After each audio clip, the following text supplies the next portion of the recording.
Hello, everybody, and thank you for tuning in to the Indiana State Police Roadshow. I'm your host, Sergeant John PERRINE, Public Information Officer for the Indianapolis District. The Roadshow is brought to you each and every week by the Indiana State Police Alliance and Cops for Kids, a subsidiary of the State Police Alliance. For more information about our sponsor, you can visit them at www.indianasfinest.com. Thank you to MS Communications and Network Indiana, Terry Stacy, Matt Hiblin, and Kyle Knezovich for all that they do to get us on the radio waves across the great state. And if you're watching us on YouTube, it's thanks to the incredible efforts of Mr. Tom Trial, who works so hard. If you could see the behind the scenes, you'd see all the lights and cameras that he has set up in here because Tom doesn't know how to halfway do anything. It's always way over the top, and the finished product is always so incredible. Now, for those of you watching on YouTube, you'll realize that they're multiplying. Yes, I am scared for my safety, and I have to be really cautious now because not only do I have my good friend Deputy Chief Mike Pruitt from BARGERSVILLE Fire in, but now we have another firefighter named Morgan Pruitt who happens to be of the same bloodline. Actually, he's your son. Morgan? He is. Welcome. Thank you. Just when Wayne Township thought that they got rid of the Pruitt out of theirs, in through the door comes another one. We're back. So Morgan just recently finished his training and is now working at the station on a day-to-day down in Wayne Township. So Morgan, tell us a little bit about what you're doing. I've been on shift for about 3 months now, close to 3 months.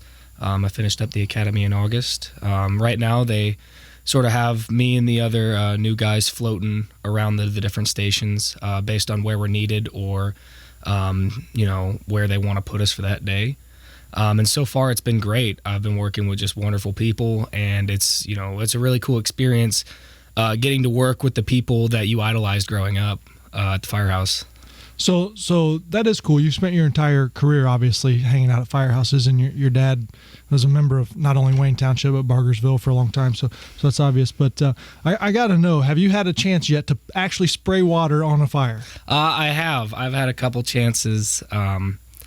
Some were just little trash fires, but I did get, I was on a garage fire not too long ago. I believe it got posted on Wayne Township's Facebook. So I was in your dad's office one time, and there was some training coming up called nozzle forward training, and I didn't realize that there was any other direction to point the nozzle except forward. So I'm glad you did it well. And when's the last time you think your dad sprayed water on an actual fire? Don't answer. I really not in his kitchen. Don't answer that. No, Mike, tell us a little bit. Tell us what it means to have your son follow in your footsteps, because that is really an incredible thing. Well, every father that's in this business, we don't always say this is what you have to do when you grow up, and I haven't done that with him. I let him make his own choices, but you do have this in the back of your mind that when they grow up, if they choose to follow in your footsteps in the fire service, it means a lot. It's a pretty exciting moment when they finally make that decision. And I've watched a lot of the firefighters that I've grown up with. I've watched their kids come into the business, and it's such a good job to have. A lot of kids don't know what they're going to do, and that's kind of the way it was with him. Is he grew up around it, but never said, "Hey, this is what you're going to do." But if you choose to do, this is the steps we got to take. And so when he made that choice after graduating college, and then we moved forward and said, this is what you got to do. This is what you got to do to get on the job, to prep for it. And he was successful in doing that. And so I'm extremely proud of him. I know that there were other guys that I worked with at Wayne Township who in this last recruit class with Morgan had sons that came on also. So really big deal for us, and it's also excited. Great that he's going through your old footsteps. I mean, literally at your old station, and you know that the guys are going to give him a hard time because that's just what guys do. But you also know that they're going to take care of him. They will take care of him, and that's the great thing about the job is that they take care of each other. We give each other a hard time, and yes, he being the son of a firefighter who now is retired from Wayne Township, obviously, but still. The road can be a little rougher for guys where their dads have been there before. They get a little ribbon about it now and then, but that's okay. I mean, I know He's with a great agency. The 20 best years of my fire service out of the 35 were at Wayne Township, and I know that he's going to experience that now, and so I'm excited for him moving forward. I call him pretty much every day when he gets off shift or while he's on shift, saying, "Hey, what are you doing today? What are the runs been?" Just to keep tabs on things. He never calls me to ask me what I did at work today because it's pretty boring. So compared to what it used to be, and I'm hoping that my son's following your footsteps as well. So I think that they are. All indications they're going to make great firefighters, John. No. So here we are, November, and one of our favorite holidays coming up. It may look a little bit different this year, but the dangers are still there, Mike. What do you want people to know? Well, we're going to start cooking that food up for Thanksgiving. I know I'm just breaking a sweat thinking about it. You are the master of exploding turkeys. Yes. I have a history of ruining perfectly good turkeys for the sake of safety. And we know that every year during Thanksgiving, that's where we max out on our number of cooking fires. Cooking fires are already the leading cause. So now when Thanksgiving comes around, we up that number to even a higher level. And so, what we want people to do is one, plan out your holiday. This year, obviously, we're still dealing with the COVID issues. So if you are going to have a family gathering, be smart about it. The big thing is always hand sanitizer.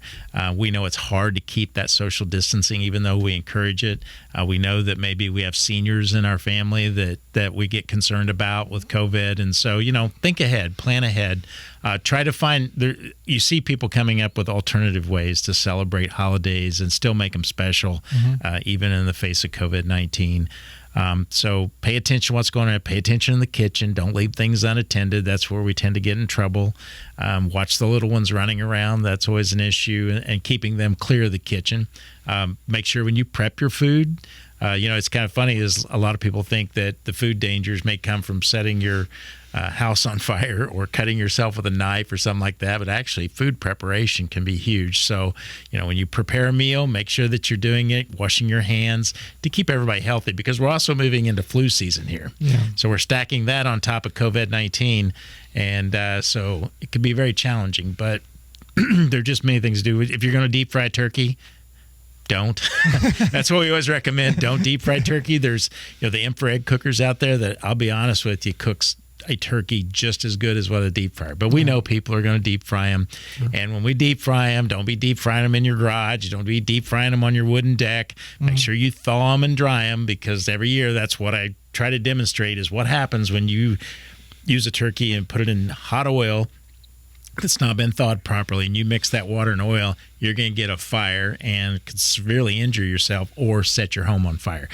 What should people have by? Because you probably don't want to spray water on that fire. No, I mean, if you get a fire, especially like cooking fire, it's good to have, if you keep a fire extinguisher around, or better yet, if it's not a big fire and hasn't gotten out of control, just taking a big cookie sheet or putting the lid on the fire, but never take like a flaming pot off of the stove and try to put water on it, because when you do that, it's just going to make it bigger. And growing up as a kid, I had a babysitter who was making food one night on the stove for us. Don't you still have a babysitter? That's you, John. That's you. I hired you a long time ago to be my babysitter. Oh, okay. But she took the hot oil that was in the pan when it caught fire and moved it to the sink.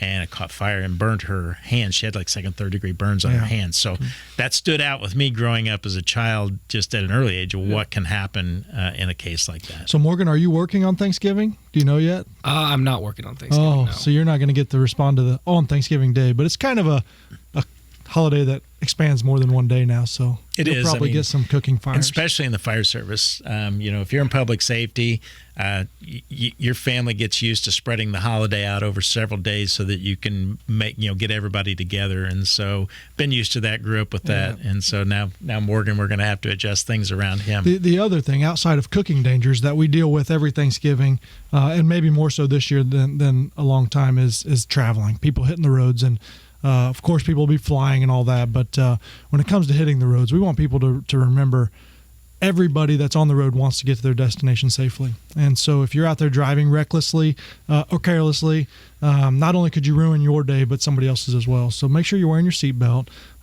driving slow, anticipate that traffic, because there's going to be a lot of traffic, and just be patient. Well, there's a lot of major road improvements going on around the state that you're getting into these work zones. Yeah.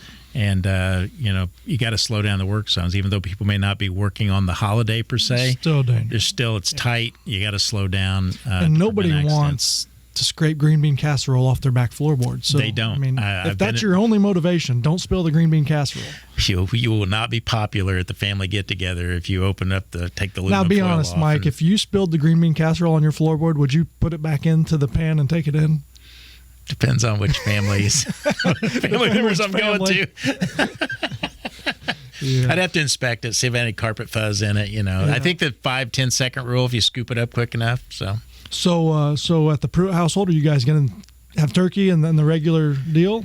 Well, right now, we wait till the last minute to plan everything, and so I'm not the one that does the planning. I'm always the person just kind of goes along with whatever the game plan is. So I know the text messages will start going out in the group soon. What are we going to do? And of course, as the family gets bigger, people start breaking off into their branches. So we're starting to see that happen a little bit with our family now, with people getting their own kids and starting to do their own things. So, but yeah, we'll plan something. It'll just take a little time.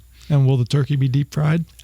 Probably not. No. I have 2 deep fryers, and I save those for special demonstrations, but we haven't deep fried a turkey in a long time. So we either cook it in the oven or I'll use an infrared cooker on it. You know, a turkey fryer fire can be extremely dangerous because a turkey fryer has a propane canister hooked to it. Mm-hmm. And so if somebody does have a deep fried turkey fryer, I mean, is the best thing to try to turn off the propane, or I mean, what do they do? I mean, one of the things you got to do obviously is call the fire department. If a fire starts, I mean, shut the propane off if you can.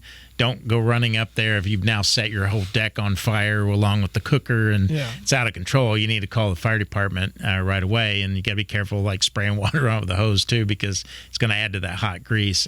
Yeah. But one of the things they always tell you to do if you start to see something not going right, just shut the heat off, because that's when that oil gets to a certain temperature, depending on what type of oil you're going to use, if you remove the heat, then there's a good chance that fire may go out. Okay. So, Morgan, any advice for people that may be cooking? What do you think? I mean, I know you probably don't do a lot of cooking. Well, you're a fireman. Of course you cook. I was working on my cooking for the last year, getting ready for the fire service. Oh, see? How could I pass up an opportunity like this to say I was training on my cooking to be a fireman? Yes. How can I pass that opportunity, Mike? That's just more good material for you. So what advice do you have for people here? I'd go along with the same thing that he said, is just, use caution in doing anything. If you're if you are deep frying a turkey, obviously use caution with that. Watch all of his videos from years prior, and you might not want to deep fry a turkey. Yeah. But I mean, I don't think I have anything further to add to that. I think, mostly he covered all his bases. Yeah. And so if let's switch gears back to the traveling. If you're going to travel, and that's planned ahead of time, because understand we do have construction still happening, and your route may be detoured.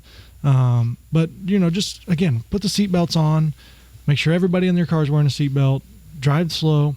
The day before Thanksgiving, traditionally, myself and a group of troopers in Hamilton County, we do a large traffic safety blitz, essentially. And our goal isn't... Does that mean write tickets? Yeah, it does.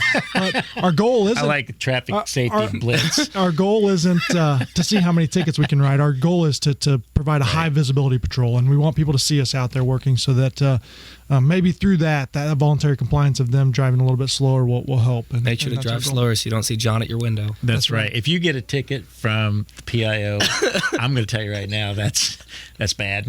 Yeah. Your luck ran out on you completely when you get a ticket from John. I do still write tickets every once in a while. Do you write them? We type them. You type them, yeah. They scan into our computer and print out now, but... Yeah, so you've been tuned into the Indiana State Police Roadshow with our guest, Deputy Chief Mike Pruitt from Bargersville, and his son, newly appointed firefighter down in Wayne Township, Morgan Pruitt. So we've got a minute left, guys, and just what do you think? Well, I think one, this is pretty cool that we ought to get a sit down because Morgan actually got to intern with Tom He did. Trial. He did. Very for a while. interesting being in front of the camera instead of behind the camera. Yeah, yeah. So, I mean, he didn't want to come down here unless Tom was going to be here today. He I'm really glad. didn't care to hang out with us. So Well, that doesn't surprise he me. found Tom to be much more cooler than us. Yeah, no. But No, but thanks so much for coming. It really has been fun, and it really is fun to have you here. And congratulations on your new career. And, Thank you. And real proud of you. And I know it wasn't easy to get where you are. You had to go through the same process that everybody else did in the same training, and no doors were opened for you. You had to open your own, and I do appreciate that. So thank you, Mike and Thank you. Morgan. And you've been tuned into the Indiana State Police Roadshow, brought to you by the Indiana State Police Alliance and Cops for Kids, a subsidiary of the State Police Alliance. Thank you for tuning in, and we will talk to you next time.